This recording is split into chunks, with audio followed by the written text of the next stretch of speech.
Começando mais um Segundo Eu Começo podcast do... Vou falar só o estilo de vida hoje, que engloba tudo, Pedro. Tá bom. Vou resumir. Estilo de vida e mudança de comportamento. Também é mudança, é que tá junto, né? Comportamento, estilo de vida, beleza. E curtir, compartilhar, essa porra toda aí que a gente já sabe que a galera tem que fazer. E passar a bola já para você, para apresentar o nosso convidado. Bom, primeira vez que a gente, na verdade, que eu ouvi de vocês, né? Você e do seu irmão, um amigo em comum nosso, o Murilo Nunes, meu padrinho de casamento. Cara, Murilo é coração demais. E o Murilo, encontrei com ele depois que ele passou por Ubatuba, Resende e tal, ele voltou pra cá, eu encontrei com ele uma vez na rua, assim, ele falou, cara, porra, trabalhando com dois caras que, meu irmão, porra, igualzinho você, pô, os caras, pô, cara, tudo metódico, faz as porra, cheio de estudo e tal. E aí ele falou, pô, aí eu falei, mas quem que é? Eu não conhecia. Ele falou, o Marco e o Gabriel Zeitone. Eu falei, pô, não era, deve ter uns, sei lá. Foi em 2013. Isso, 2012. Deve ter uns 10 anos essa história. E aí, foi a primeira vez que eu ouvi referência, né, do trabalho de vocês. E aí, a partir daí, eu vim, obviamente, tem uma galera de corrida que treina comigo, uma aluna minha já chegou a fazer um processo, a Lúcia, chegou a fazer um processo de reabilitação da mecânica lá, de retreinamento de corrida com o Marco, e deu super certo e tal, foi ótimo. Eu cheguei a fazer um curso Foi o curso da 3D? Com o Gustavo Leporassi lá no IBS, lá, Foi IBTS. Que foi ótimo também. Eu acho que a parte prática de teste e tal, isso, você que ministrou, avaliação e tal. Mas a gente se encontrou recentemente, né? Que foi talvez o maior contato que a gente teve.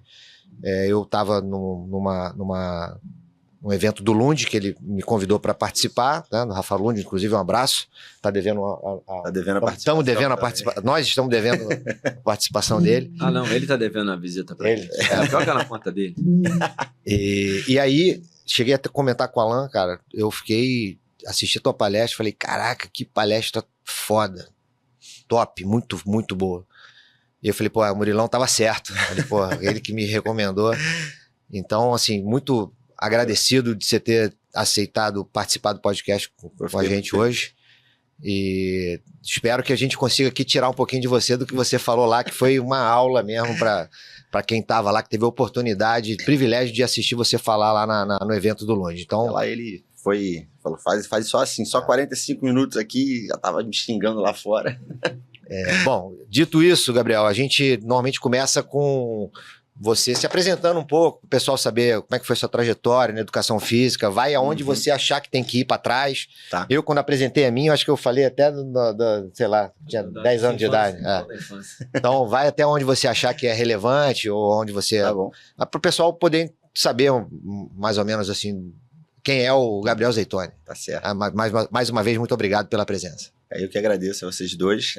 Quando eu saí da palestra e a gente conversou, eu mandei mensagem para minha esposa e falei assim, cara, olha esse áudio aqui.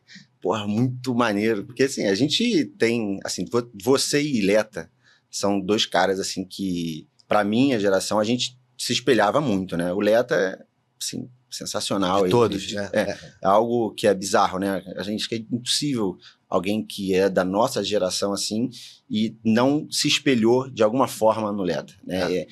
O empenho, o trabalho, a dedicação absurda que ele dava, né? Até hoje ele até hoje. Isso aí é um absurdo, né? É realmente algo totalmente fora da curva. E eu tive a oportunidade de trabalhar com o Leta na Proforma, né? Então, desde estagiário, trabalhava lá com ele. E você, eu vim pelo CrossFit, né? Tipo, cara, eu sei que é o pai do CrossFit aqui, porra. Segue ele, vê o que ele fala. Então, assim, ter aquele teu feedback ali, pra mim, foi muito maneiro. Porque foi num momento, assim, que desde janeiro eu voltei pra área, né? Então, eu vou explicar um pouco do porquê que eu voltei pra área. Eu me formei em 2008. Eu comecei em 2008 e me formei em 2012. E eu entrei na educação física já sabendo que eu queria mexer com biomecânica, porque eu fiz matemática antes, Eu sabia que eu amava número, mas assim, na matemática eu vi mais letra do que número, né? Falei, cara, isso aqui não é para mim. Eu quero mexer com matemática, mas eu quero mexer com movimento também. Então, eu fiz uma visita na UERJ, e aí eu conheci o Luiz Alberto, que é professor lá, não sei se vocês já ouviram falar dele. Sim, esse cara, para mim, ele é o pai da biomecânica do Brasil.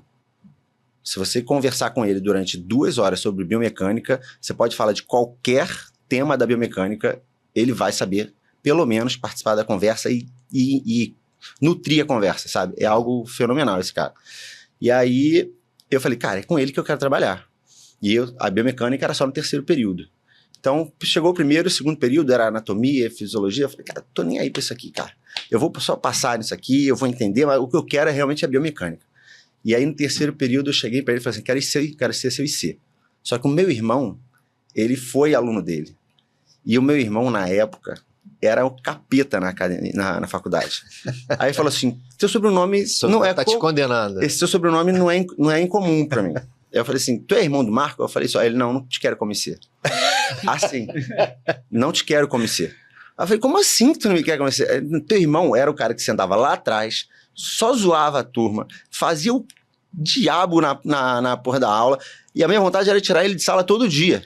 Ô, Gabriel, só uma coisa. O IC é iniciação científica. Iniciação científica, não tá acostumado com essa. E aí, eu falei assim, não, calma aí, dá uma chance, pô. Então eu falei assim, tu vai fazer a disciplina, se você fizer uma disciplina boa, aí você entra como iniciação científica como IC. Eu falei, tá bom, pode deixar comigo. Eu sempre fui muito estudioso, então eu sabia o que eu precisava fazer. E aí, no meio do período, ele falou assim, cara, vem, pode vir, já sei que você é diferente. E aí, eu comecei a ter um convívio muito forte com o Gustavo Leporassi, né? A gente teve uma boa sintonia ali, eu entrei nos projetos de pesquisa com ele. Aí, inclusive, em 2011, a gente até publicou um trabalho, foi para o ISBS, que é um Congresso Internacional de Biomecânica do Esporte, lá em Porto, e fui para lá, apresentei o trabalho. Então, assim, eu consegui construir uma história tão maneira ali dentro da biomecânica da UERJ, que o meu irmão, depois de formado, falou, cara, eu quero entrar. E aí o meu irmão foi, tipo assim, começou a fazer coisas no laboratório, né? Porque ele falou, cara... Foi o inverso, né? Eu perdi muita coisa, eu quero aprender tudo isso. Então, meu irmão, ele saiu já depois de formado e entrou no laboratório da UERJ para estudar a biomecânica e algumas coisas assim. Tu estragou, eu consertei, agora vem. Agora vem, é mais ou menos isso. E aí, cara, em 2012, eu me formei e eu entrei direto no mestrado da COP, em Engenharia Biomédica. E aí, assim, o mestrado da COP, os primeiros 9 meses é como se fosse uma iniciação científica e, assim, uma seleção natural. Porque assim, em 9 meses você faz o ciclo básico da engenharia, e tu vem de educação física, que tu não vê nada de matemática, né? E tu tem que, em 9 meses, ver o ciclo básico da engenharia. Assim, cara, é isso. E dos 20 que entraram, só 3 se formaram junto comigo. Né? E só eu que fui pro doutorado. O resto não foi. Né? Então, assim, eu fiz o mestrado, e enquanto eu estava fazendo o mestrado, o Gustavo abriu a biocinética, e a gente foi para a biocinética, né, com ele, e levamos, né, toda a parte de avaliação, a gente foi levando, né, e aí fiz o meu mestrado, entrei no doutorado em 2015. Aí, em 2015, coletei os dados do meu doutorado, e tal, e aí qualifiquei. Aí tinham 2 anos e meio, quando eu qualifiquei, aí veio a pandemia. Cara, naquele momento, eu estava estafado de trabalho na biocinética, eu estava estafado de trabalho do meu doutorado, veio a pandemia, eu perdi quase 100% da minha renda, porque a minha renda era uma pequena parte só na biocinética e o resto eram meus alunos. E todos os meus alunos largaram, ficou 2 só com um online, né, no celular e tal, aquela época que muita gente fez isso. E aí eu fui fazer brownie, cara. Fui fazer brownie porque eu tava sem dinheiro, precisava ganhar dinheiro, e a minha esposa tinha sido demitida. Então, cara, assim... Caos total. Eu falei, preciso fazer brownie. E porque meus amigos falaram, cara, teu brownie vende. Eu falei, você quer saber? Eu vou tentar. Aí abri uma empresa de brownie, não oficialmente, mas assim, comecei a vender no Instagram, deu certo. Aí chegou uma hora que eu falei assim, cara, ou eu continuo no brownie, ou eu volto para minha área, né? E nesse tempo, fui para a Bolsa de Valores, comecei a fazer o diabo, tirava tudo que ela, porque eu tava desesperado, eu falei, preciso ganhar dinheiro. Aí ganhei dinheiro na Bolsa, perdi dinheiro pra caramba na Bolsa também. Foi complicado. E aí, nesse momento ali em 2020, eu comecei a entrar em parafuso por conta de não saber o que eu queria. Porque dentro da biocinética, eu já não estava mais feliz ali, né? Por N motivos. E eu falei assim, cara, eu quero sair da biocinética, mas se eu sair da biocinética, eu vou perder o financeiro de lá, e eu já não posso perder financeiro. E aí eu falei assim, cara, mas eu acho que eu preciso disso para minha saúde mental melhorar. Aí eu falei, olha, não vou fazer mais a avaliação, vou ficar só fazendo laudo. E aí fiz isso a pandemia inteira, até 2022. Né? Fechei ali em 2022, 2023, eu parei de fazer os laudos. E aí eu falei, ali, o meu filho nasceu, né, em 2022. E no final, ali em agosto, fez agora 2 anos. E aí, cara, começou a aflorar uma porrada de coisas dentro de mim, que eu já não estava bem de cabeça, e aí começou a aflorar muita coisa, e eu dei uma leve surtada. Eu quebrei tô contando isso aqui, acho que vai... Quebrei o berço do meu filho, fiz umas coisas assim, meio bizarras, e acabei chegando num momento em que eu não queria mais estar aqui, entendeu? E aí, cara, muita terapia, psiquiatra, remédio, e eu fui trabalhando ali, e enquanto isso, trabalhava como personal com os meus alunos, que foi melhorando um pouco, né? Todo mundo foi voltando e tal. Sim. E aí, eu cheguei numa hora que eu falei assim, cara, eu preciso me restabelecer de alguma forma, eu preciso voltar para as coisas. E nisso, meu doutorado estava rolando. Né? Eu conversando com o meu orientador, Jurandir Nadal, assim, o cara mais sensato e humano que eu conheço dentro da COP, sabe? O que ele aturou, assim, o que ele permitiu que eu fizesse para conseguir fechar meu doutorado, acho que ninguém faria, né? E aí eu falei, professor, eu tô melhor. Será que a gente pode voltar? Ele falou assim, Gabriel, você tem 6 meses. Eu falei, tá bom. Só que eu não sei terminar o meu doutorado. Porque essa parte matemática aqui, que eu estava propondo de fazer, eu não cheguei a desenvolver. E hoje eu não tenho mais condição de voltar a entender tudo e desenvolver agora. Aí ele falou assim, vamos fazer o seguinte, vou colocar uma pessoa para te ajudar e você ajuda ela. Aí eu falei, tá bom. Aí ele falou assim, tem uma pessoa aqui que está com um artigo para publicar há 10 anos e ela não publica esse artigo. Você é bom de escrever. Ajuda ela e ela vai te ajudar a fazer essa parte. E aí vocês conversam e aí você termina o seu doutorado. Falei, tá bom. Aí peguei o trabalho dela, comi o trabalho dela. Falei, olha, tem que atualizar isso. Peguei referência. Aí modifiquei o trabalho dela. Aí eu falei, tá assim. O nome dela é Adriane. Sou, assim, absurdamente grato pra ela também. Aí eu falei, tá assim, eu acho que assim a gente publica. Num bom periódico. Aí ela, beleza. Aí a gente enviou a primeira vez, foi recusado de cara. Falei, beleza, vamos ajustar. Porque não fazia parte do escopo deles. Falei, então beleza. Vamos mandar para outro. Aí mandamos para outro, foi aceito na hora, cara. Em menos de um mês, esse artigo estava publicado. Aí ela falou assim, Gabriel, eu não publico esse trabalho há 10 anos. Eu tento e não consigo. Aqui, ó, em 2 meses a gente resolveu o problema. Ela falou, vamos pegar o teu agora. Aí ela, vou fazer umas disciplinas aqui, vou ajustar tudo. Aí ela foi me ajudando nas rotinas, que a gente precisava processar os dados. Mudamos totalmente o problema do trabalho, do doutorado. Ficou um trabalho bem mais encorpado, assim. Eu escrevi e defendi. Defendi em agosto, quando meu filho, faltava, 3 semanas para meu filho fazer 1 ano. E ali eu falei assim, cara, eu preciso voltar para a área. Porque eu fechei esse ciclo, sabe? Meio que aquilo tava me dando um desgosto. Tava te travando. Eu falei assim, caraca, esse doutorado, eu dei tudo da minha vida para ele, agora ele não vai sair. Pô, quando ele saiu, eu falei assim, cara, agora eu acho que eu preciso voltar. E aí eu comecei, meu Instagram, ele tava desativado desde 2019. Antes da pandemia, final de 2019, eu não mexia mais nele. Por isso que eu criei esse pessoal, porque é um outro... Eu criei ele nessa época. Eu falei assim, vou criar aqui uma coisa mais pessoal minha, né, e tal. E esse ficou parado. Aí eu falei assim, cara, vou começar a postar alguma coisa. E aí comecei a postar minha rotina, não sei o que e tal. E em janeiro eu falei assim, cara, eu preciso de alguma coisa, de algum norte. Aí parece que foi mentira, né? Veio o Lund. Falou assim, Gabriel, tu voltou pra área? Porque tu tá postando uma porrada de coisa. Eu falei assim, voltei. E aí, cara, o Lund literalmente me abraçou. Falou assim, vamos conversar.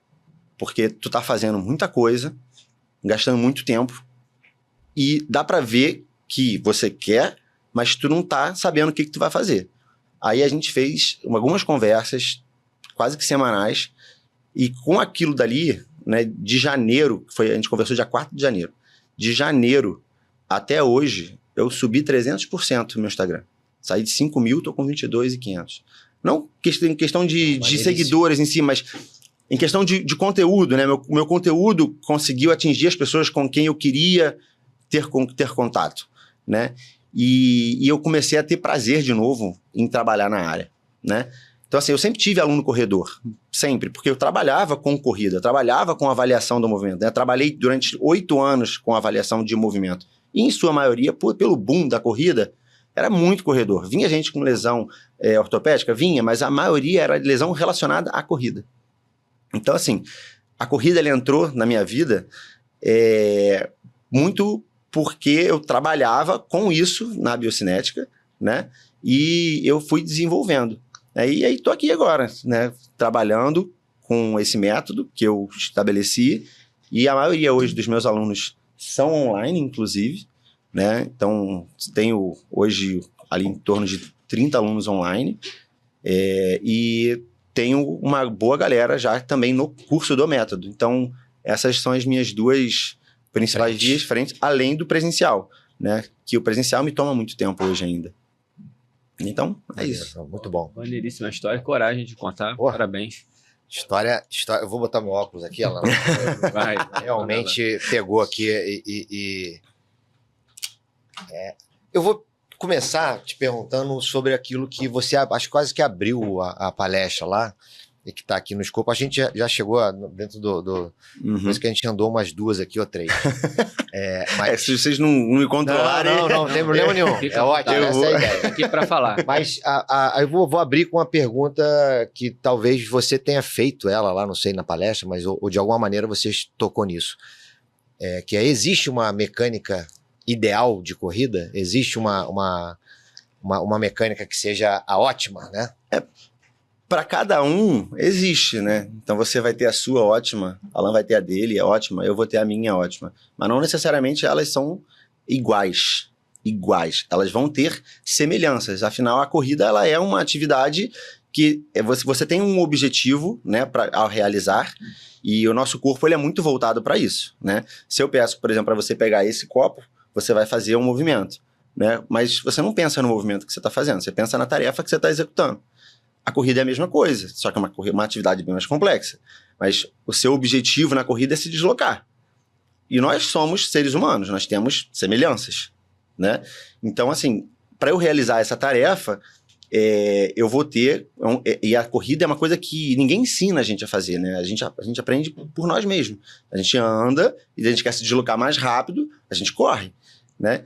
Então... Todos os processos biomecânicos da corrida que eu faço, você também faz. Você vai ter peculiaridades suas, por conta de características antropométricas, culturais, do que você vivenciou, né? Mas assim, o grosso mesmo, você vai ter bem parecido comigo. Então, existe um padrão, mas esse padrão ele é bem variável, né?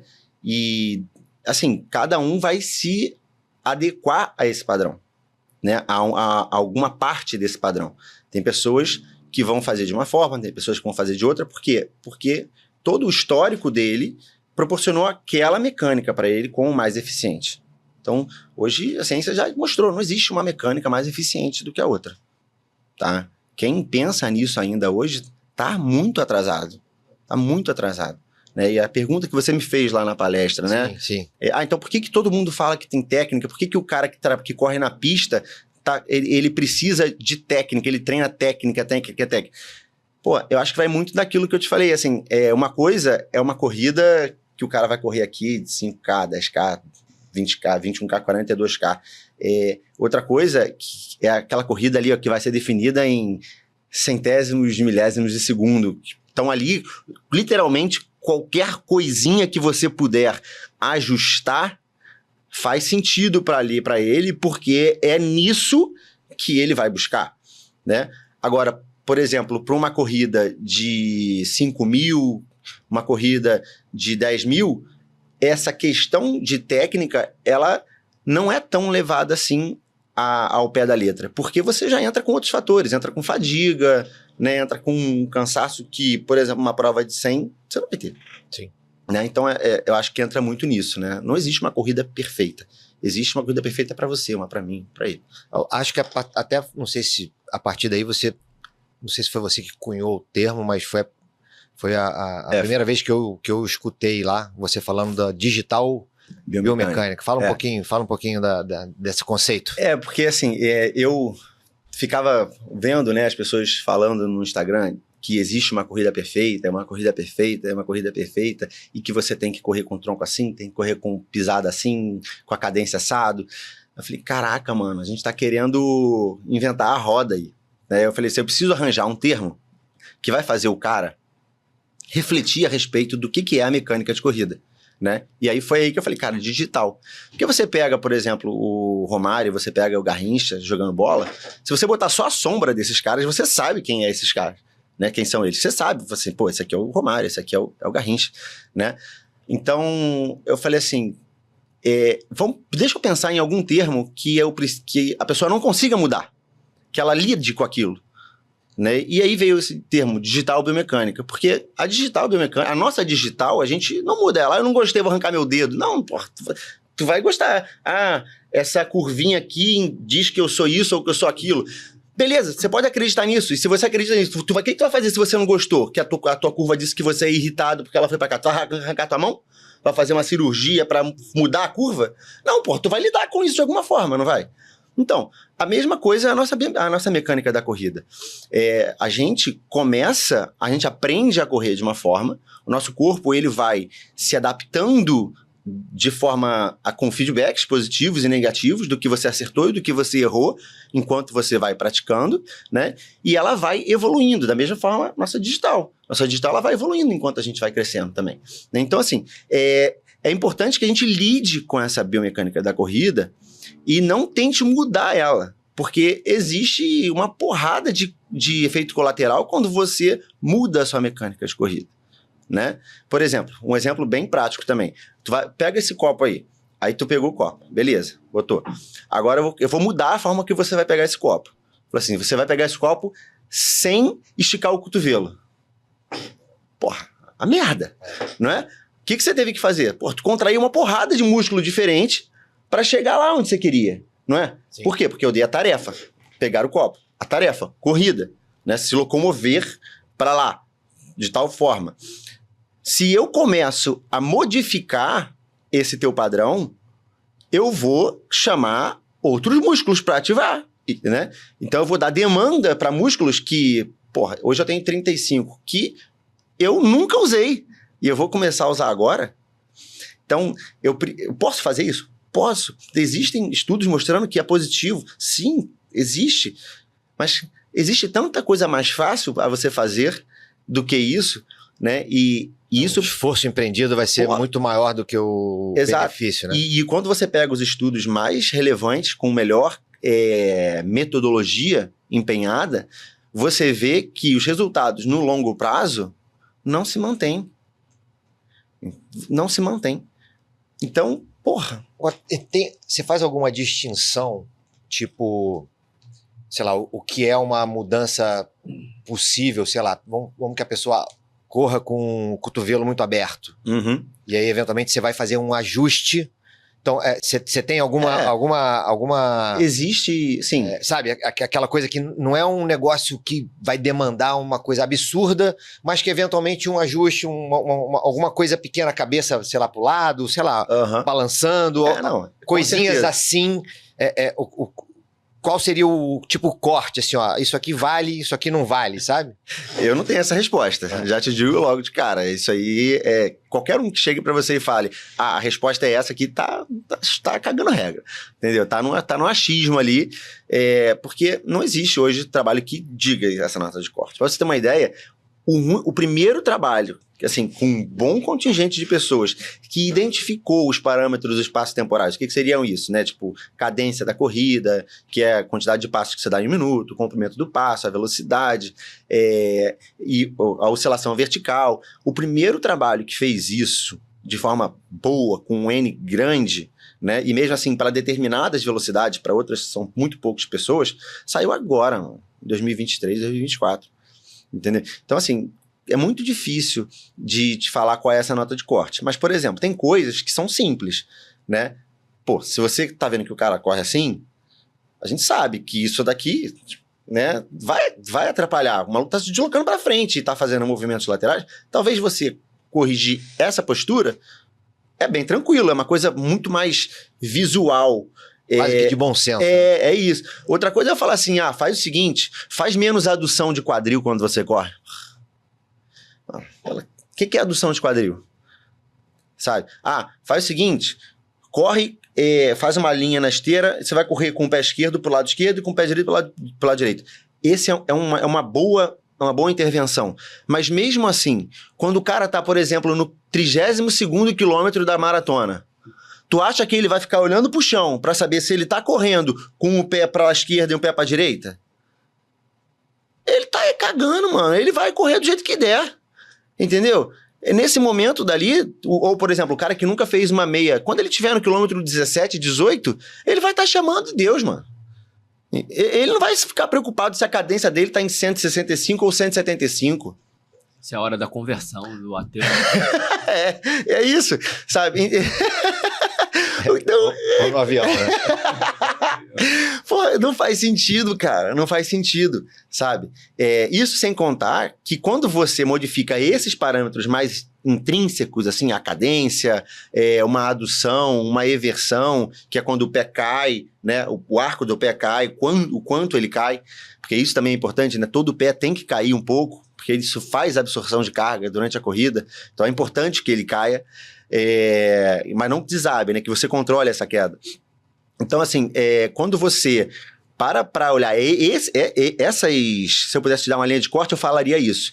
O que é mais visual, assim, fácil de você mudar, beleza, pode ser que esse cara ele é iniciante e está se machucando o tempo inteiro, pô, talvez esse cara, vale a pena você fazer algumas alterações ali que você sabe que vão diminuir a demanda dele.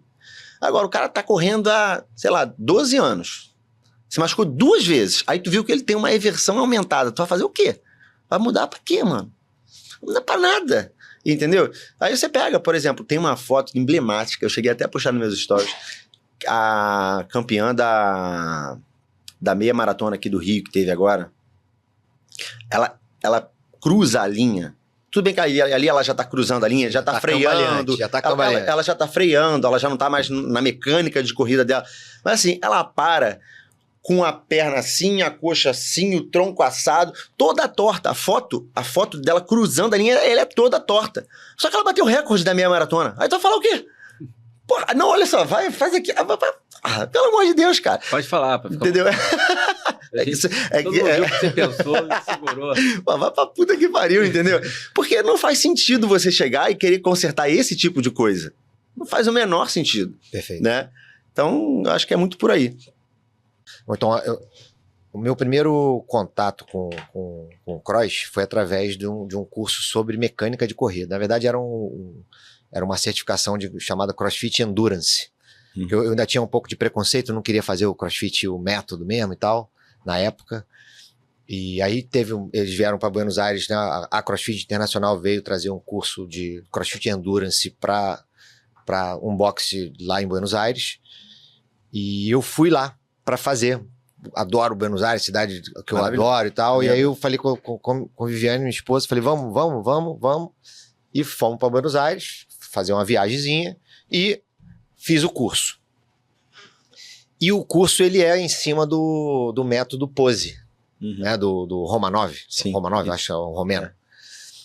E aí ele, obviamente, sem fundamentação, né? Mas o que os caras falavam lá era que você tinha aumento de desempenho e diminuição da quantidade de lesão. Mas eu saí de lá machucado. Porque ele te bota numa posição que eles chamam da posição de pose, né? Desequilibrado para frente. Segundo o método, você é uma sucessão de quedas com recuperação de equilíbrio, e aí você aumenta a velocidade, aumentando a inclinação, e aí você, obviamente, tem que fazer a troca mais rápido, enfim. E aí, depois, só que aí isso botou uma carga na minha panturrilha absurda. Eu lesionei no segundo dia de curso, eu lesionei a panturrilha, não estava acostumado com aquilo.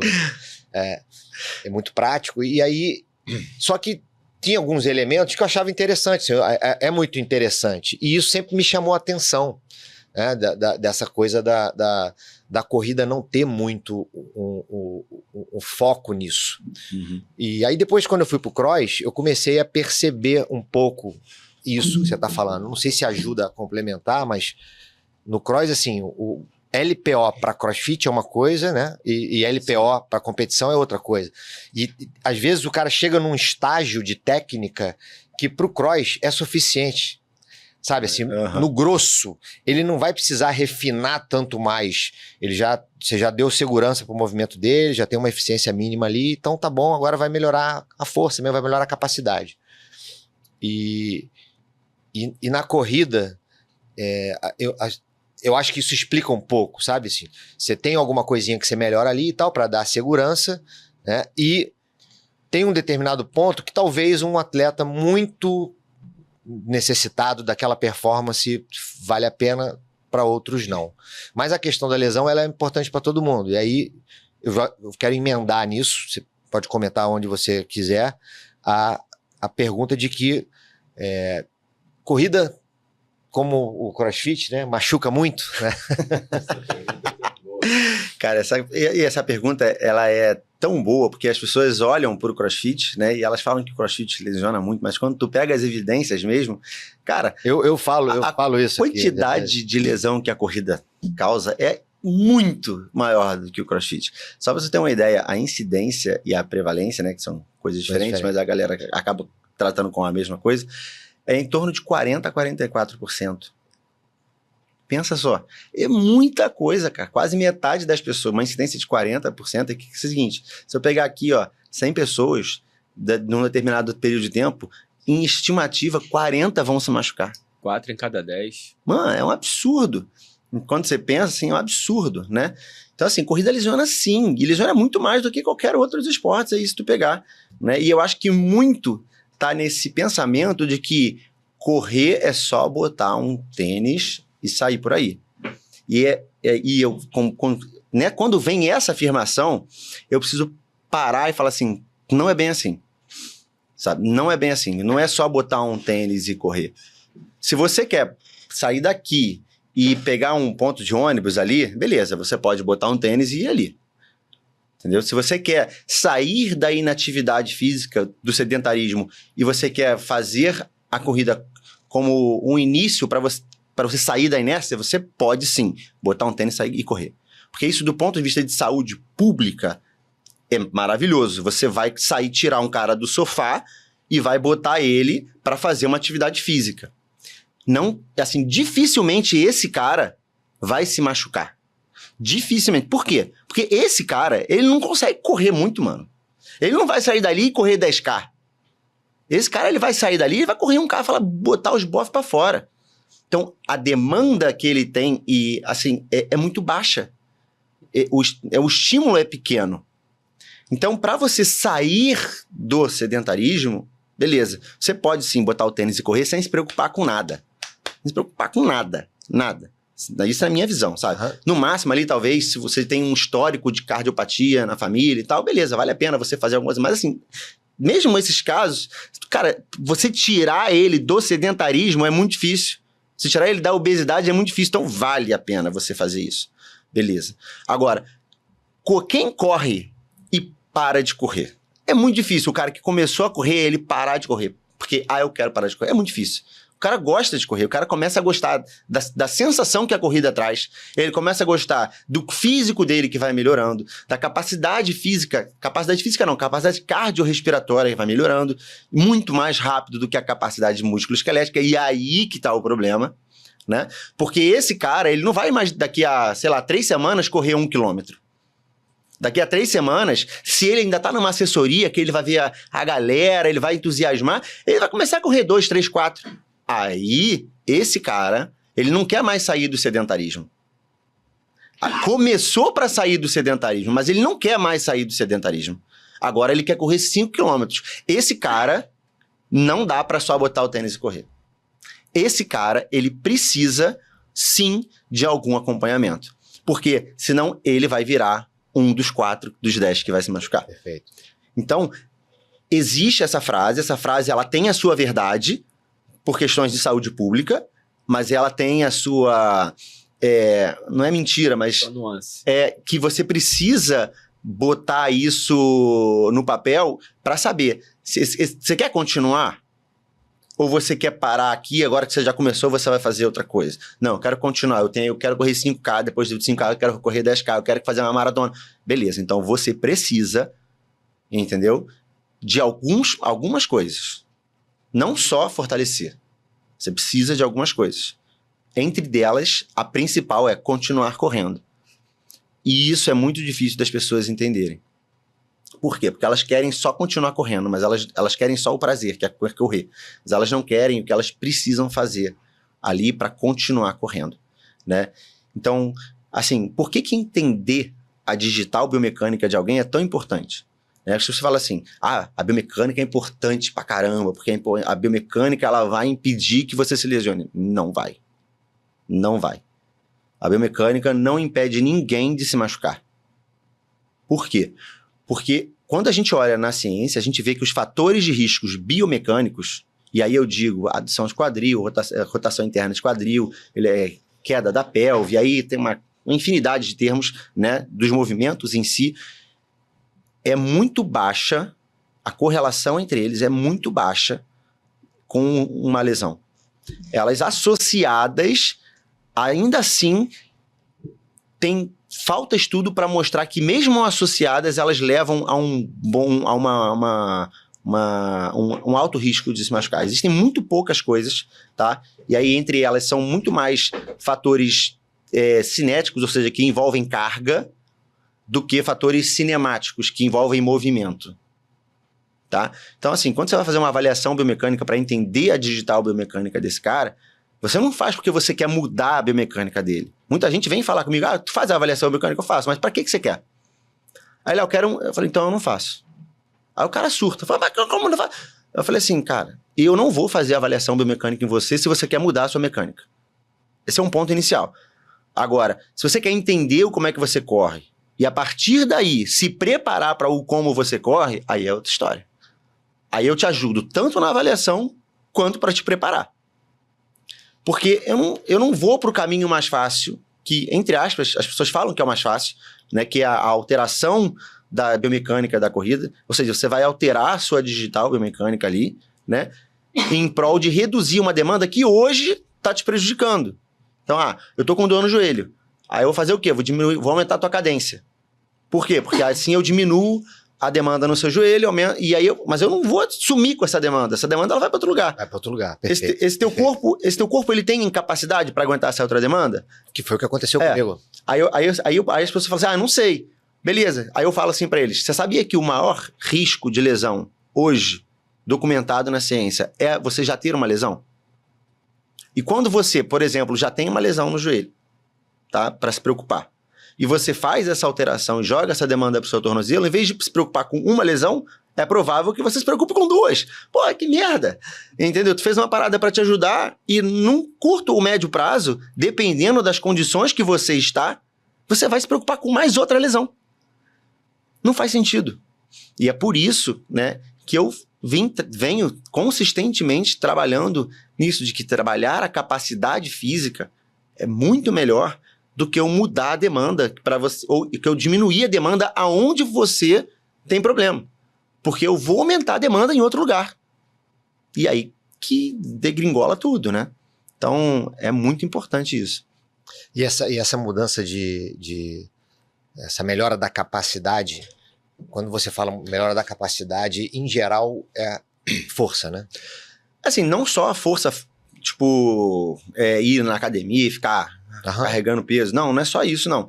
Mas existe tempo para tudo dentro de um processo de ciclo de corrida, né? Você vai fazer um ciclo de treino para uma maratona ou para 10 quilômetros, independente de qual seja o seu objetivo, seja reduzir o tempo ou seja conseguir completar uma distância, né, sem dor. Dentro desse processo, você vai ter um período em que você vai criar uma base, E vai ser um tipo específico de treino de força. Vai ser um momento em que você vai estar ali trabalhando alguma coisa específica. E aí sim entram exercícios mais voltados para controle motor, né? Para especificidade da corrida. Então você pode rotacionar os exercícios que você vai trabalhar. Você vai trabalhar força também, mas de outra forma, né?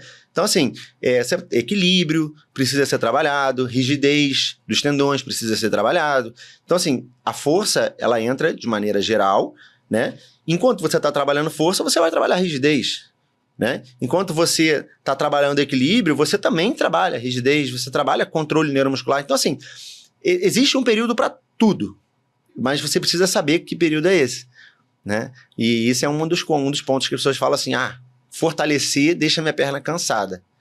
E aí eu não consigo treinar. Isso aí é um problema, porque treinamento de força é coadjuvante. Ele não pode mandar num ciclo de treino para corrida. Porque é aquilo que eu falei lá atrás. Você tem que continuar correndo. Então o treino de força, ele vem para permitir que você continue correndo. E aí, melhorar essa frase. Para reduzir a chance de você parar de correr. Entendeu? Então, assim, o treino de força, ele entra aí. E aí você vai perdurar. Pô, tem momentos que você vai trabalhar ali numa zona de repetições que favoravelmente vai propiciar um pouco mais de hipertrofia do que um ganho das outras forças. Em algum outro momento, você vai trabalhar numa faixa de zona onde você majoritariamente vai ter ali um ganho de outro tipo de força. Você vai trabalhar com cadências diferentes para estimular outros tipos de força. Então, você vai ter uma hora que você vai trabalhar força potente. Então, assim, dentro do ciclo, né, você vai variar de acordo com o quê? Com o treino de corrida dele. É ali que vai mandar. Eu não posso, por exemplo, botar muito volume de treino de força para ele se ele está numa parte do treino do ciclo de corrida dele com um alto volume de corrida. Eu vou ferrar esse cara. E é o que normalmente acontece. O cara até começa fazendo um fortalecimento padrãozão, né, de qualidade de vida ou para hipertrofia, e dá certo no início. Por quê? Porque o volume dele de corrida está lá embaixo. Então ele consegue criar até uma boa base estrutural de força. O problema é que ele não tem acompanhamento. Isso é um treino de força moldado ali, pré-moldado, mas fixo, engessado. Uhum. E aí, quando ele vai evoluindo no planejamento dele de treino de corrida, que o volume dele vai aumentando, ele mantém aquele volume de corrida, de treino de força. Cara, vai competir. Vai esbarrar, né? Vai esbarrar. E aí, se esse cara for muito bom, pode ser que não crie nenhum problema para ele consiga terminar lá. Mas se esse cara tiver uma digital biomecânica um pouquinho mais custosa, com uma demanda um pouco maior, né? E é aí que entra o porquê que é importante também você entender qual é a digital biomecânica dele, esse cara vai tender a sofrer mais, tá? Por quê? Porque quando eu analiso a digital biomecânica desse cara, eu vejo assim, pô, ele tem uma demanda grande na corrida dele, só por correr.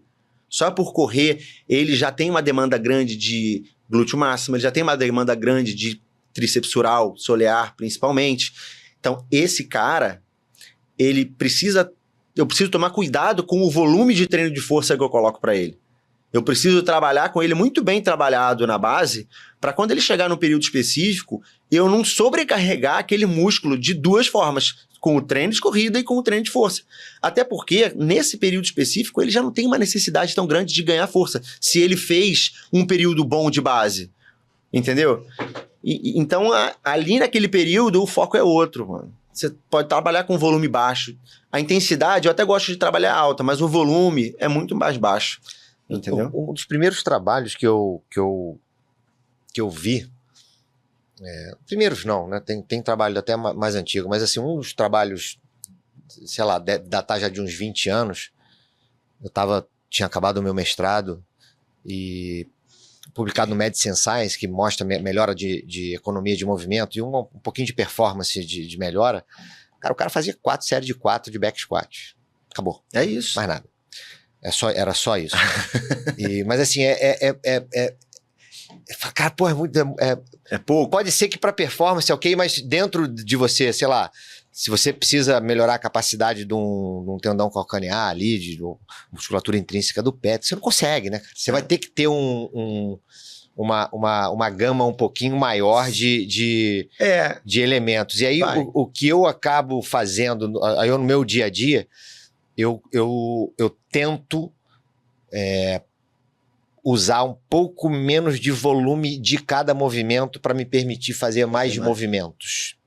Essa é a minha estratégia, que é diferente do que esse estudo lá atrás usava, que era só isso, Alan, 4 de 4 de back squat, sei lá, durante 10 semanas, 12 semanas, acabou, 4 de 4, com a carga.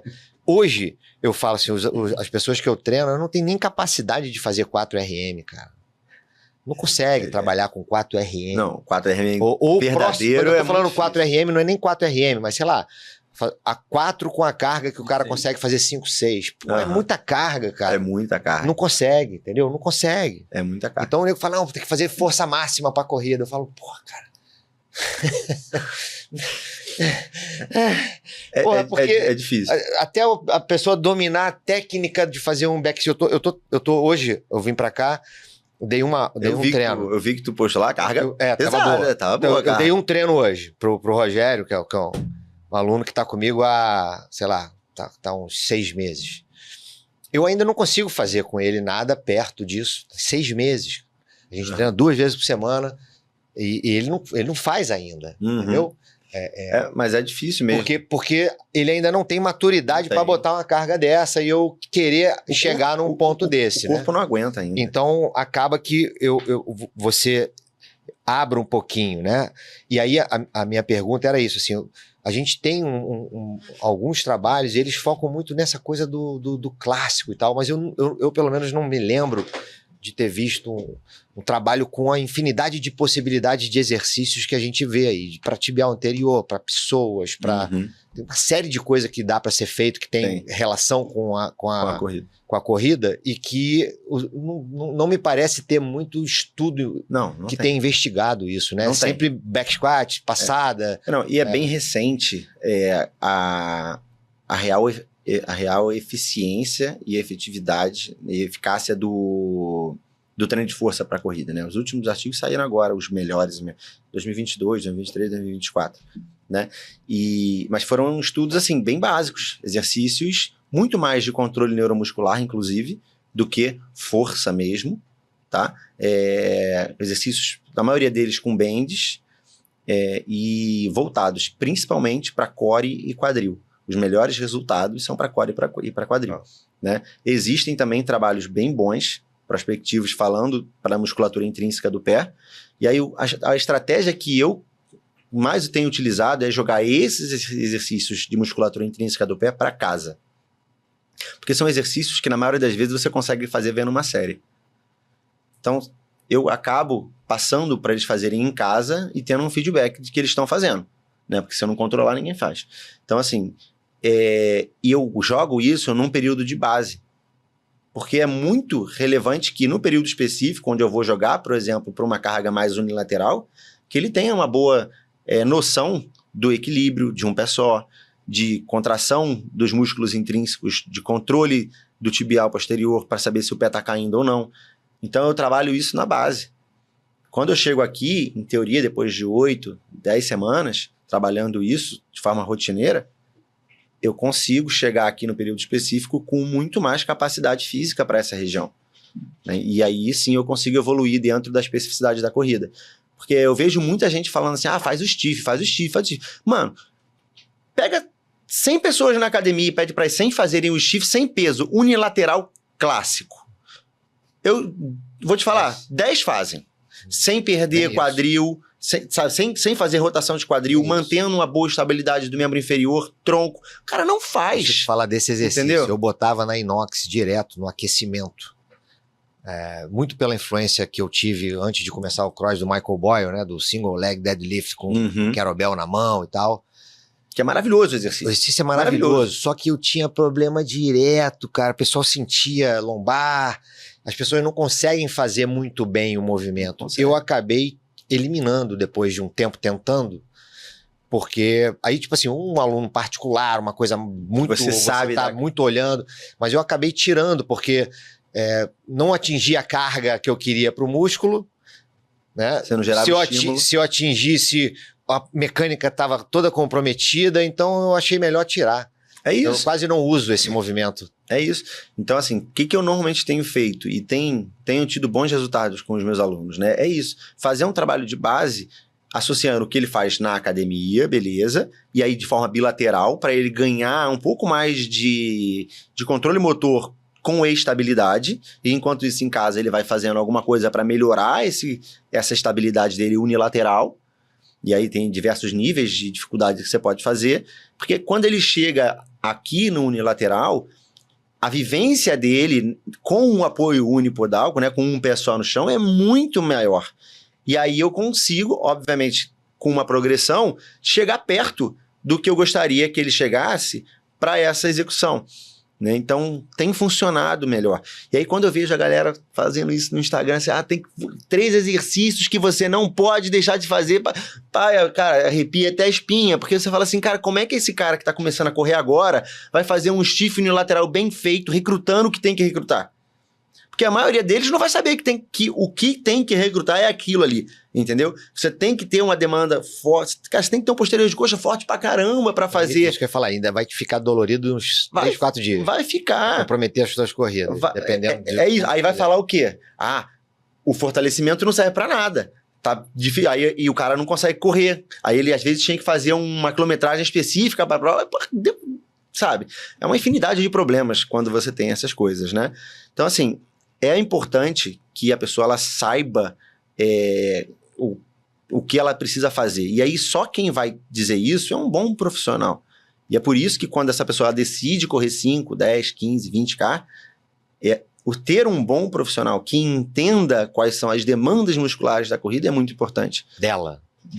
Isso, dela. Digital. Entendeu? Ela tem que saber, e é isso. Então, por exemplo, como é que você pensa, né? Essa foi uma pergunta que eu fiz para eles lá, né? Como é que você pensa que você pode prescrever um treino de corrida para alguém se você nunca viu esse cara correr?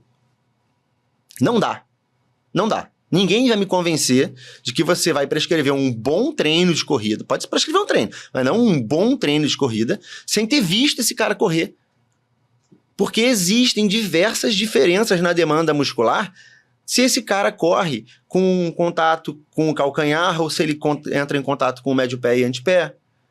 Existe, por exemplo, uma necessidade de você saber se esse cara, dentro da planilha de treino dele, faz treino de tiro. Porque quando você faz um treino de tiro, você aumenta muito a velocidade. Se você aumenta muito a velocidade, a mecânica dele já é diferente, por si só.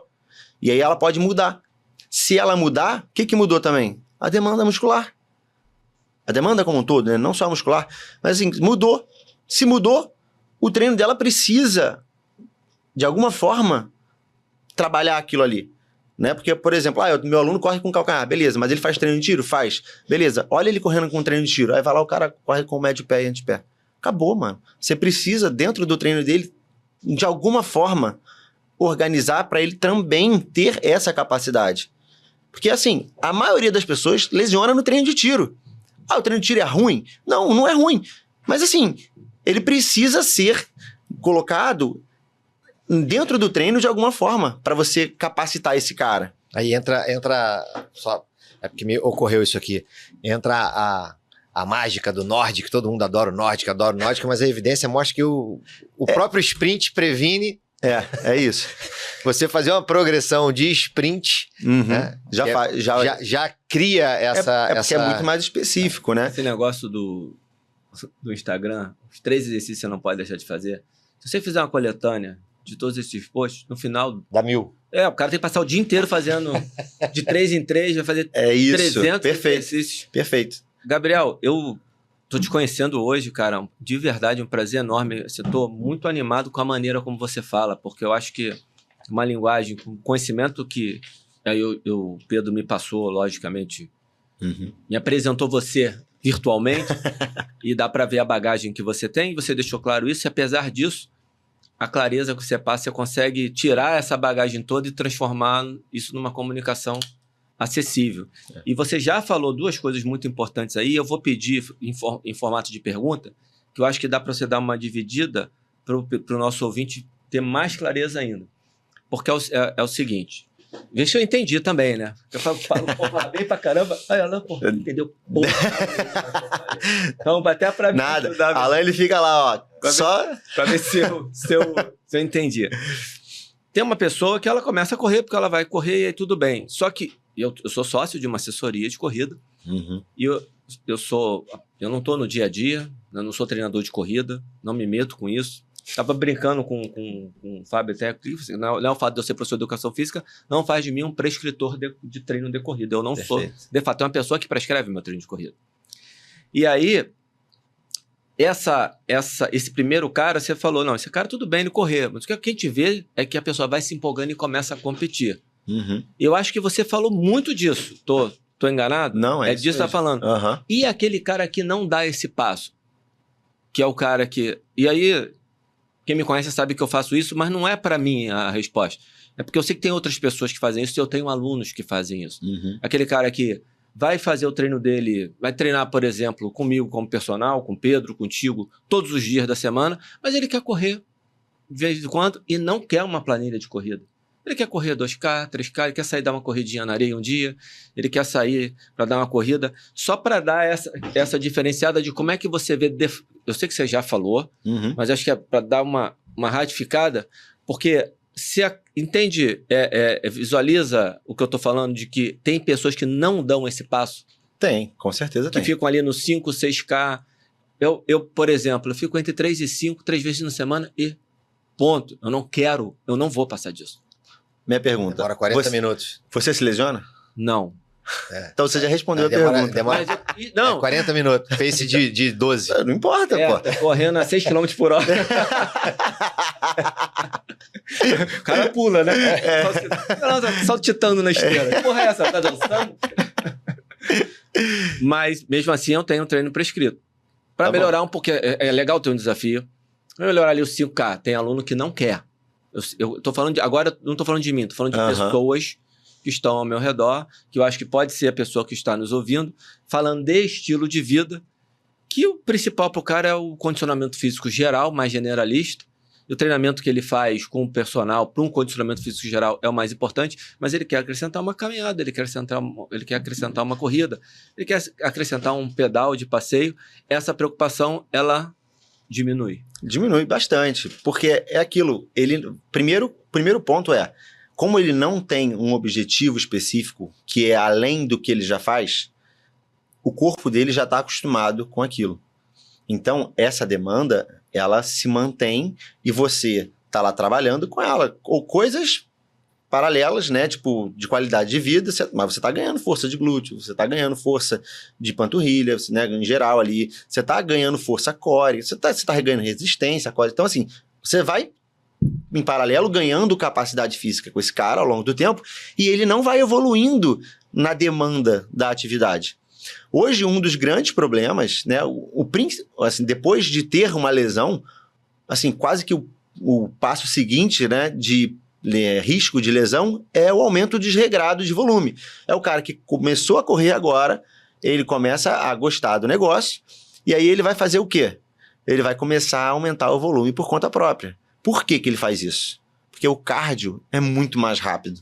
Então ele consegue correr 3 quilômetros. Ele começa um Sandero com motor de Sandero, esse motor vai mudando para o motor de BMW, a carroceria continua do Sandero. É isso? É mais ou menos isso. Porque o corpo não é uma máquina, né? Só para deixar, porque essas comparações... Não, é porque eu não sei, vou te explicar por quê. Porque assim, eu não sei se é o motor que muda. Okay. Eu não consigo te dizer que é o motor que muda. Entendeu? Porque o músculo seria o motor... O carro tá mais rápido. O carro tá mais rápido ou anda mais. Tá? Boa. Porque assim, nem todo mundo vai conseguir aumentar a velocidade. Mas ele consegue aumentar a quantidade de tempo que ele corre e o vezes que ele corre. Tá mais exposto a bater em um buraco e quebrar. É isso. Então, assim, eu não sei se é exatamente o motor do carro que vai modificar. Ótima correção. Entendeu? Então, o problema é que ele vai aumentar o volume ou a intensidade ou os dois de forma desregrada.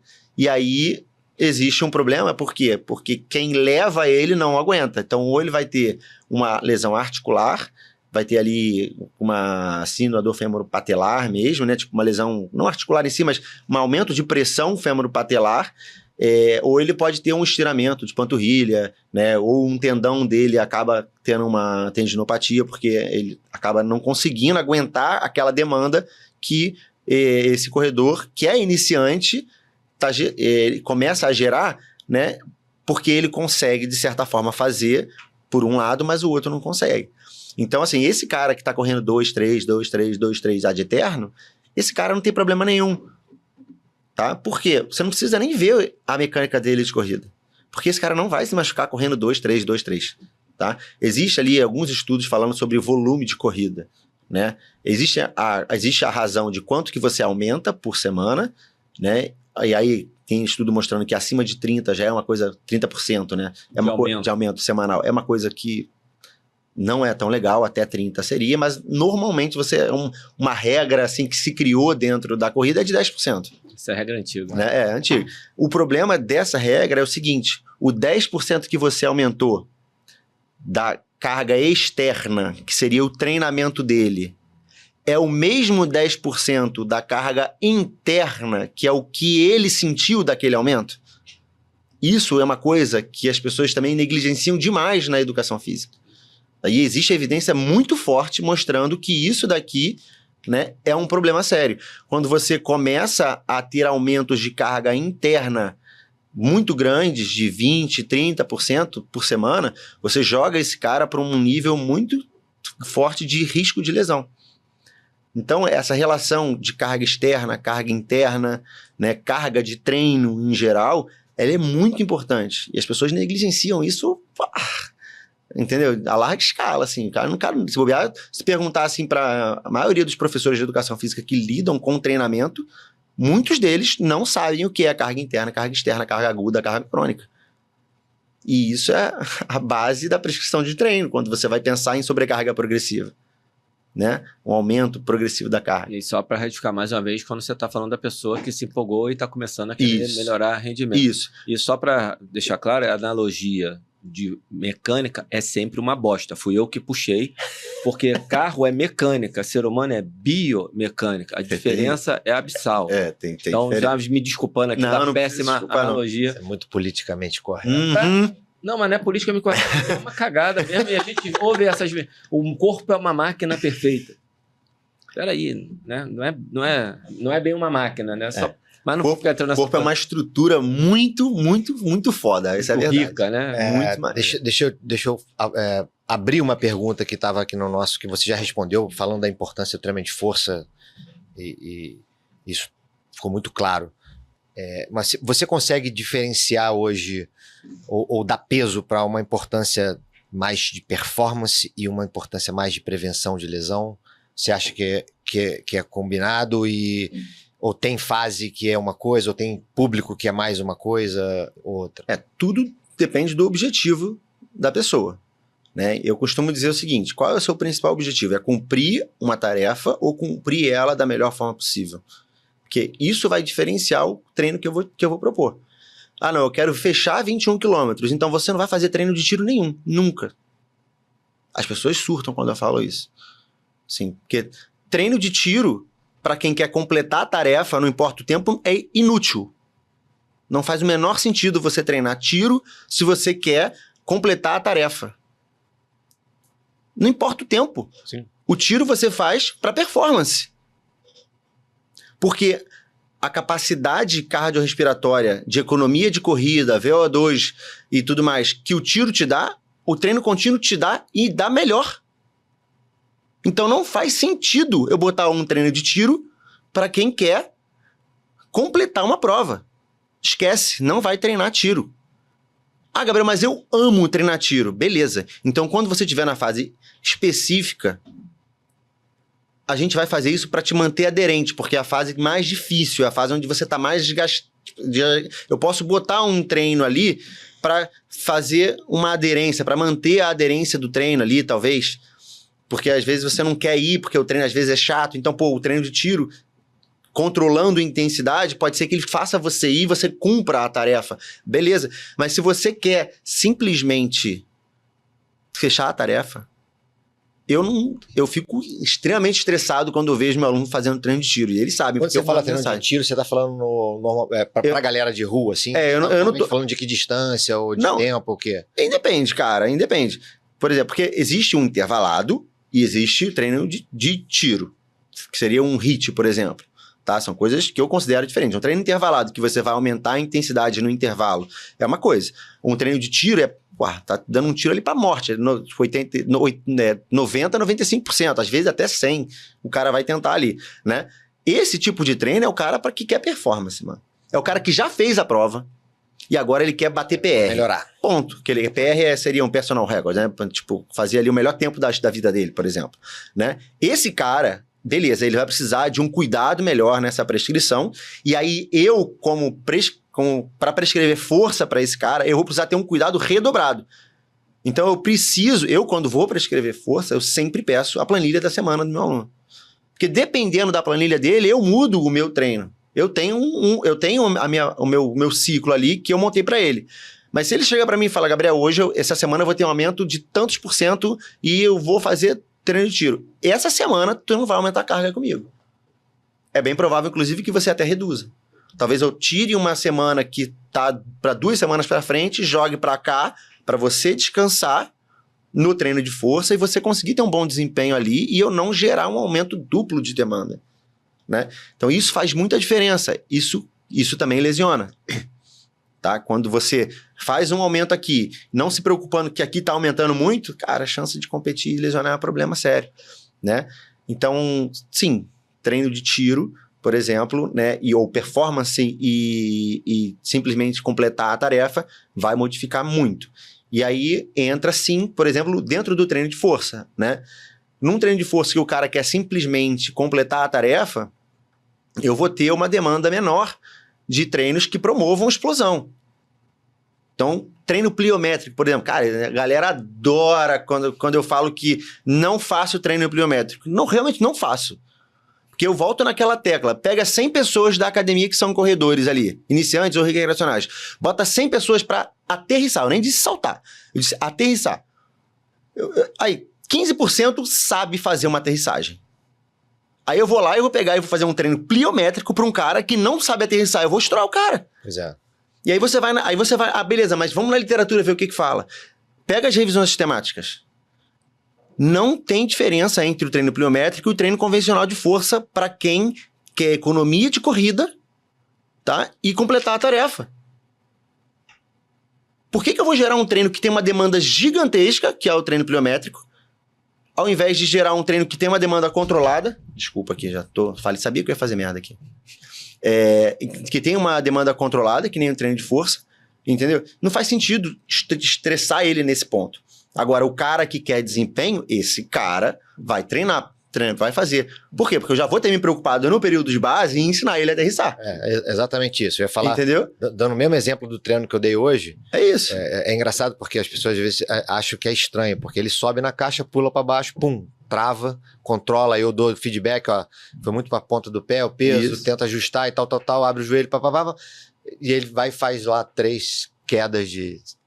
3 rodadas de 6 quedas e tal, unilateral, às vezes, bilateral, ensinando a desacelerar. E pra galera que tá convencional de academia deve ser esquisito, porque não surta, né? Vem um salto, né? É isso. Porque, na verdade, é engraçado, você vê uma galera olhando assim, fala, porque saltar todo mundo sabe, mano.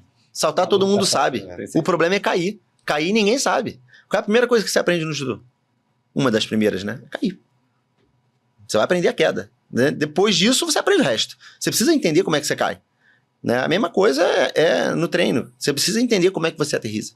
Depois que você aprendeu a aterrissar, aí sim a gente pode pensar em treino salto. Antes disso, não faz sentido nenhum. Porque as pessoas não sabem. Ou elas caem chapadas, ou elas desabam, ou elas caem com um pé depois o outro. É uma infinidade de modalidades, modelos que eles aterrissam, né? Mas às vezes é só realmente cognitivo. Tu chega e fala, olha, faz assim. Aí o cara, como ele já tem força, ele já tem controle, aí ele faz. Ah, beleza. Ah, é assim? É assim. Aí tudo bem. É coisa rápida. De 2 semanas o cara já sabe que saltar. Já sabe aterrissar. Aí tu pode trabalhar, né? Então, mas assim, quem não vai ter essa demanda, eu não faço. Não faço. Pedro, como você disse que eu estou politicamente correto, A gente já avançou, infelizmente, pode um atraso nosso, a gente começou mais tarde, e já passou no episódio que acabou ficando um pouquinho mais curto. Esse? É, A exatamente. gente vai até 4h30, não é? Não, é até 4.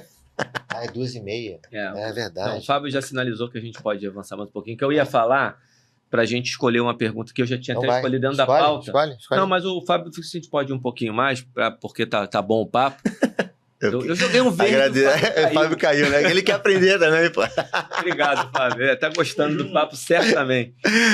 E como eu hoje estou roubando, eu estou fazendo o seu papel aqui de fugir da pauta, agora eu vou voltar para a pauta aqui. Eu queria que ele faça um pouco dessa questão do calçado para desempenho e prevenção de lesão. Lesão.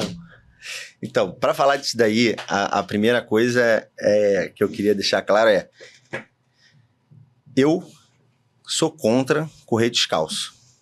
E aí eu vou explicar o porquê, né?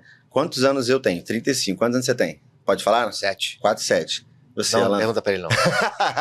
50, beirando 5-1. Faltam poucas semanas. Pô, assim, a gente vivenciou a nossa vida inteira correr calçado. Não. Na maioria das vezes. Eu corri sempre descalço. Você sempre correu descalço. Sempre. Quando então, eu botei tênis, eu me fudi. Então, você é um bom exemplo pra gente. Pô, que beleza. Vamos lá. Eu e ele, se eu pegar aqui e começar a correr descalço, é certo que eu vou me ferrar aqui. Eu vou me lesionar. Porque meu pé, hoje, ele não tem essa capacidade. Exatamente o contrário comigo. Você sempre fez tudo descalço. Aí, quando tu botou o tênis, tu mudou todo o processo. Provavelmente deve ter ficado mais desconfortável para você. E aí, o desconforto gerou o quê? Alteração de demanda e controle dos seus músculos, das suas estruturas. E aí, isso pode ter te lesionado. Mas, no nosso caso, é o fato de que o aumento de demanda vai ser muito grande para essa região de pé. Metatarsos, calcanhar. Porque, por exemplo, se eu corro descalço, se eu corro calçado com calcanhar e eu tiro o meu calçado e eu continuo correndo com calcanhar, existem evidências mostrando que o impacto aumenta muito no meu calcanhar.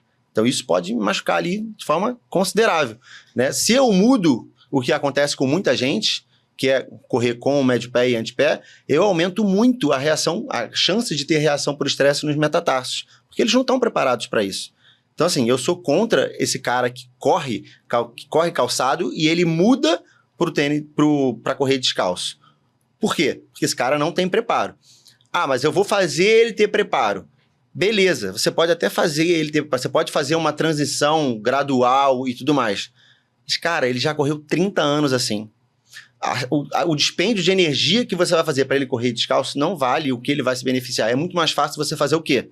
Beleza, o pé dele é todo frouxo, não tem controle. Trabalha essa capacidade desse cara.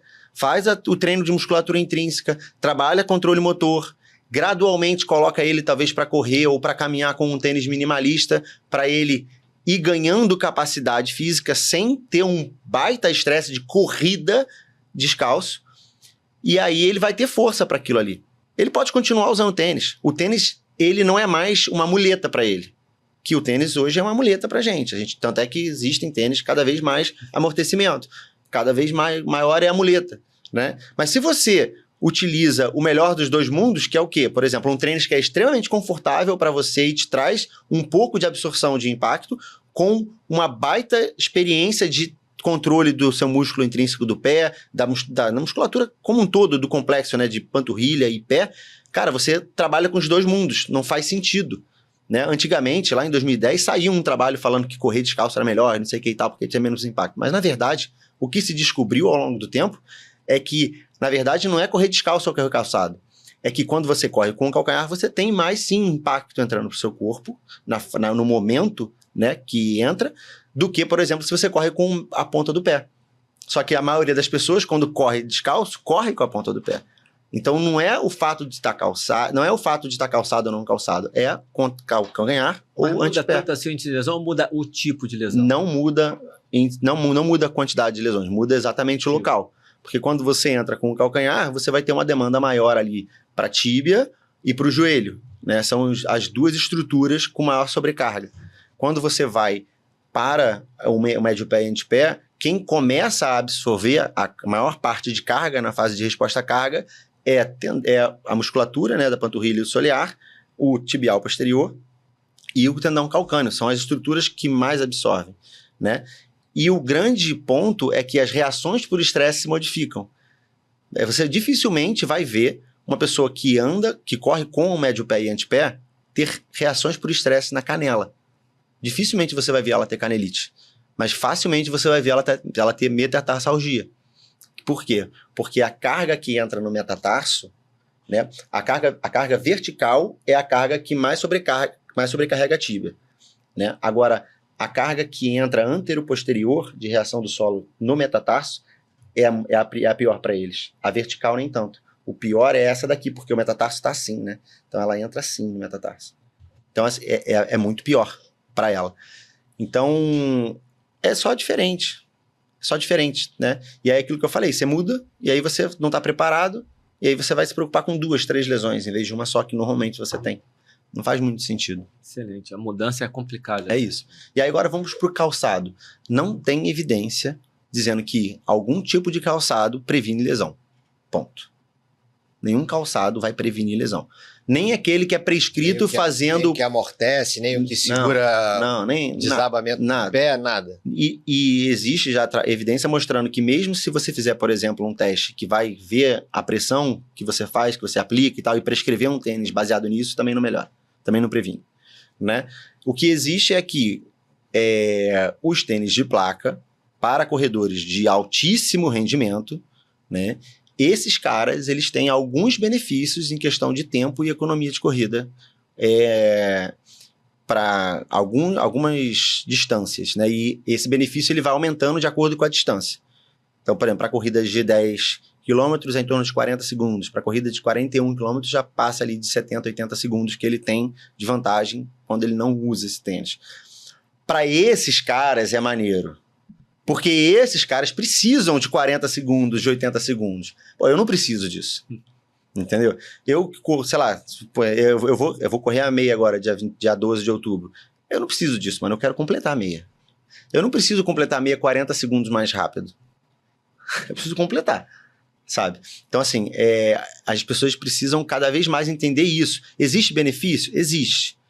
De tempo? Existe. Mas para quem é esse benefício? Você quer usar porque você quer estar na moda? Beleza, mano. Você quer gastar o dinheiro? Você gasta. O dinheiro é teu. Você faz o que você quiser com ele. Ponto. Agora, não justifica porque vai melhorar 40 segundos. Você precisa melhorar 40 segundos para quê? Você vai pegar pódio? Não. Não faz sentido, né? E previne lesão, tênis de placa? Cara, não tem nenhuma evidência falando que previne e nem que causa, tá? E porque a grande suposição hoje é que cause lesões. Mas também não tem nada mostrando com um bom embasamento, uma boa metodologia, que existe uma incidência X de corredores, para corredores com tênis de placa, né? Então ainda tem que ficar low profile ali, baixinho e tal. Quando sair esses estudos, que vão sair, aí a gente se pronuncia, né? Por enquanto é achismo. Especulação. Exato. Espetacular a resposta. Mais claro que isso, impossível. Eu te mandei, né, um vídeo de um português, não era? Foi. Eu até fiz um react. Você fez um react até dele, fiz um react. Eu vi. Assim, é aquilo. Ali ele tá falando da experiência dele. A experiência dele é importante? Porra, óbvio que é. Sim. É óbvio que a experiência dele é muito importante, né? Ele tava falando assim, eu tenho, sei lá, 200 corredores, 150 usaram tênis de placa e se machucaram, beleza. Mas essa é a sua experiência. E você não controlou as outras variáveis, sabe? O que esses 150 fizeram? Eles aumentaram o volume de forma desregrada? Eles aumentaram a velocidade de forma desregrada? Eles dormiram bem? Se fosse uma verdade científica. É isso, a verdade científica que é o problema ali. O problema não é ele falar, mano. Tá tudo ótimo, você pode falar o que acontece na sua prática. Tá tudo certo. Você só não pode falar que aquilo ali é uma verdade absoluta. Até porque nem na ciência nós temos verdades absolutas. Você viu um negócio hoje, daqui a 2 anos o cara desmente, pô. Então, porra, não dá pra tratar nada como verdade absoluta. Você sempre trata com o que existe hoje na literatura. É isso. É isso. A minha prática é isso. E tá tudo bem. Tá tudo bem. Perfeito. Deixa eu te perguntar uma coisa. A gente já tá encaminhando aqui, né? Já aproveita um pouquinho mais. Quem quer te encontrar para fazer curso contigo e tal, como é que tá aí a agenda? Eu sei que você tem um curso em Curitiba, tem previsão aqui no Rio de Janeiro, como é que o pessoal Então, Porque eu tenho certeza que muita gente vai ficar muito, muito interessado em ter mais conteúdo sobre isso. Já, obviamente, seu Instagram já está passando aí embaixo, o pessoal pode ir lá, mas além disso, né? O que você tem aí já de projetos e coisas para frente? Hoje, de curso para profissionais, né? Eu tenho esse curso em Curitiba, que é dia 28 e 29 de setembro. E para aqui para o Rio, eu tenho 2 possibilidades ainda. Nenhuma para esse ano. Provavelmente esse ano não vou ter tempo hábil para organizar, divulgar e tudo mais, né? Mas para o ano que vem é muito provável que aqui role, no Rio de Janeiro também, né? Mas assim, são cursos onde eu falo do método que eu aplico com os meus alunos, né? Por isso, é um curso para profissionais. E aí, dentro desse curso, eu vou permeando todos os assuntos que envolvem a biomecânica da corrida, não só a biomecânica nos fatores biomecânicos clássicos, mas falando um pouco da incidência, explicando quais são as lesões, falando um pouco de cada uma das principais lesões, né? Explicando um pouquinho o porquê que elas acontecem, qual é o mecanismo de lesão, que acho que isso as pessoas ainda não entenderam muito bem isso, né? Existe um mecanismo para aquela lesão acontecer. E você não precisa tratar as consequências. E aí, por exemplo, quando as pessoas fazem uma correção de cadência, na maioria das vezes, elas não estão indo no mecanismo de lesão. Elas estão indo permeando a consequência ali, né? Mas elas esquecem que fazendo isso, elas acabam gerando outros mecanismos, né? Então, é importante que você entenda cada uma das principais lesões e cada um dos mecanismos. Porque assim você sabe, depois de avaliar esse cara, fala assim, bom, beleza, eu posso até fazer essa correção aqui, mas se eu fizer essa correção, eu gero um aumento no mecanismo de lesão das outras? Não. Pô, beleza, então pode ser que esse cara aqui tá interessante. Pô, aumento aqui e ali. Será que ele tem capacidade? Então, assim, essa compreensão das lesões também é importante, né? Não só saber o quanto que elas acontecem, mas o porquê que elas acontecem. Muito legal. Eu recomendo fortemente para quem trabalha com corrida fazer seu curso. Eu achando um tempinho até eu vou querer fazer. Não, eu tava falando para ele aqui que eu tava querendo ir a Curitiba. Tem o online também, né? Que já está na plataforma. Eu disponibilizo ele.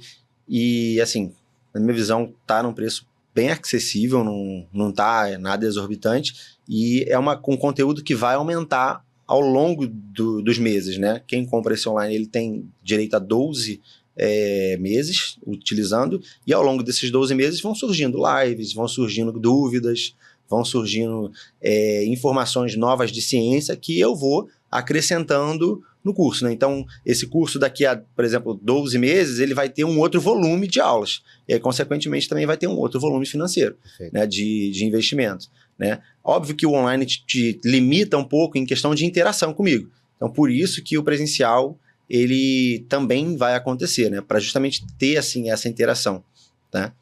Perfeito. Gabriel, cara, assim, é um prazer enorme te conhecer, assim, de verdade, cara. Eu fiquei muito feliz.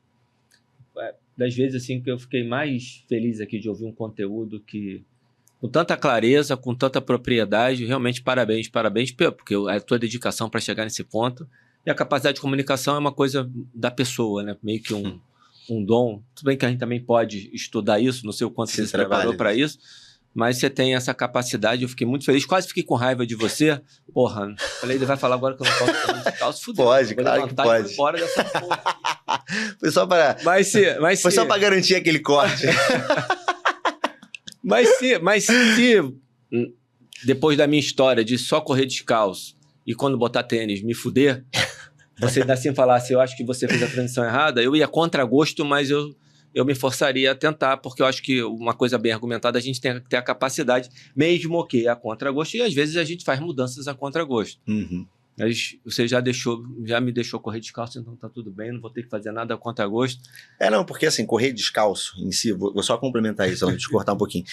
Correr descalço e correr calçado tem muito a ver com aquilo de que não existe tênis em específico, ou seja, não existe vestimenta específica para prevenir lesão. O que existe, e aí isso é muito importante, é o conforto. Por isso que eu falei, o tênis deve ter te deixado desconfortável. Exato. Entendeu? O conforto, cara, ele é a base de tudo. Porque quando você tá confortável, você corre do jeito que você quer.